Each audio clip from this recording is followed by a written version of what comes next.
Demokrat was-was dendam kesumat Anas setelah bebas.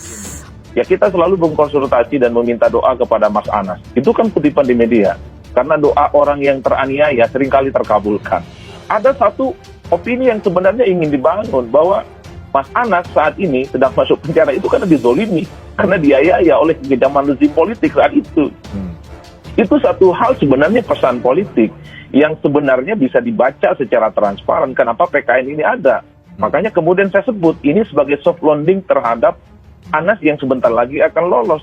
Bukit Hambalang inilah sejarah awal Pak SBY melakukan kudeta merangkak kepada Ketua Umum Partai Demokrat Anas Urbaningrum 7 tahun yang lalu.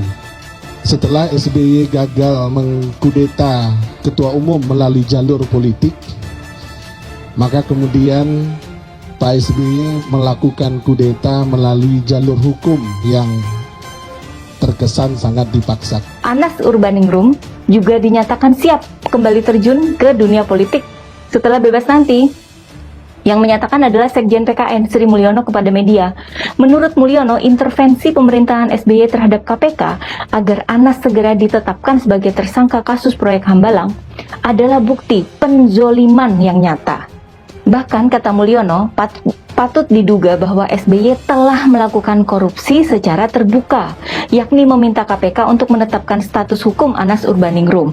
Apalagi setelah Anas ditetapkan sebagai tersangka, SBY kemudian mengambil kepemimpinan Partai Demokrat selama 8 tahun, lalu mewariskannya pada AHY. Anas akan bebas dari lapas Sukamiskin pada tahun 2023 nanti. Ia bebas 6 tahun lebih awal setelah Mahkamah Agung mengabulkan peninjauan kembali atau PK yang diajukannya. Lantas, apa makna bebasnya Anas? Bukankah ia seorang koruptor dan telah terbukti berkhianat pada duit rakyat? Siapa juga yang akan peduli? Eits, tapi tunggu dulu. Sosok Anas Urbaningrum ini berbeda dengan tokoh yang lainnya. Meskipun ia dicap sebagai seorang koruptor jika dibandingkan sosok lainnya. Jika sosok lainnya rata-rata habis sudah karir politiknya, tapi rupanya tidak dengan Anas yang mantan Ketua Umum Demokrat ini. Ibarat seorang petinju, meski sudah TKO lawan dan dibuang, ia masih punya nilai jual. Terbukti sampai detik ini Anas masih memiliki loyalis yang tinggi, meski masih dalam penjara. Sejujurnya ini membuat saya tepok jidat. Jidat teman tapi ya.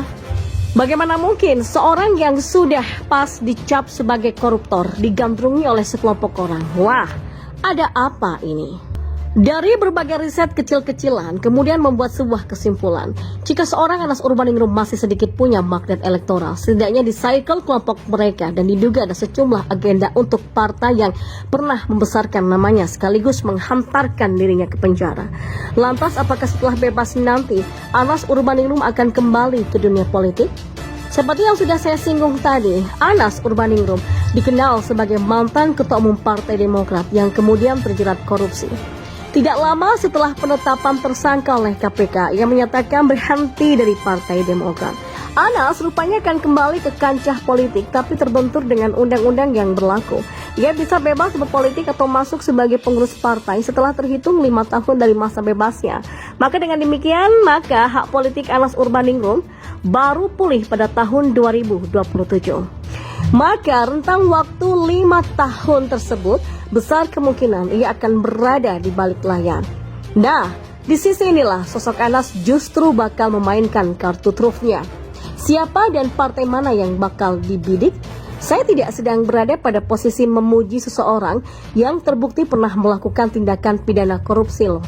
Saya hanya ingin melihat dari perspektif berbeda betapa Anas Urbaningrum, mantan kader Partai Demokrat yang juga pernah menjadi ketua umum, begitu gigih mencari haknya di dalam bidang hukum dan keadilan. Bagaimana tidak, terpidana kasus korupsi pembangunan pusat pelatihan, pendidikan dan sekolah olahraga nasional Hambalang dan tindak pidana pencucian uang ini sebelumnya dihukum 8 tahun penjara. Dia tidak menyerah dan melakukan banding. Bandingnya dikabulkan sehingga mendapatkan keringanan hukuman menjadi 7 tahun. Pada tahap kasasi, hukumannya malah diperberat oleh Hakim Artijo Alkostar menjadi 14 tahun. Namun pada bulan yang sama juga, Artijo Alkostar pensiun sebagai Hakim MA. Anas pun mengajukan PK lagi sehingga akhirnya hukumannya kembali menjadi 8 tahun. Saya melihat selain gigih, Anas mungkin atau mungkin kuasa hukum yang mendampinginya lihai dan mengerti seluk-beluk hukum dan pengadilan. Lihat saja, saat terpidana lainnya tidak bisa berkutik dengan hukuman yang diberikan pengadilan, misalnya Angelina Sondak atau M. Nazarudin, tapi Anas berbeda. Dia bisa membuat pengadilan mengakui bahwa vonis kasasi sebelumnya terhadap Anas dinilai terdapat kekhilafan hakim. Padahal semua pasti tahu bagaimana kredibilitas Artijo Alkostar dalam pengadilan dalam negeri. Tapi tetap saja, berhadapan dengan Anas, vonis kasasinya dinilai menjadi keliru. Lalu apa hubungannya dengan kondisi perpolitikan kita hari ini? Saya melihat ada satu hal yang menjadi kontras dengan kehebohan yang sedang dipertontonkan oleh partai yang pernah menaungi Anas sebagai anggotanya, termasuk dalam hal ini yaitu peran AHY yang memainkan dramanya. Kita melihat dengan transparan ada ketimpangan yang cukup tinggi antara Anas yang pernah menjadi ketua umum Partai Demokrat dengan AHY yang sekarang menjabat pada posisi yang sama. Anas lebih banyak diamnya, tapi dia gigih mempertahankan haknya.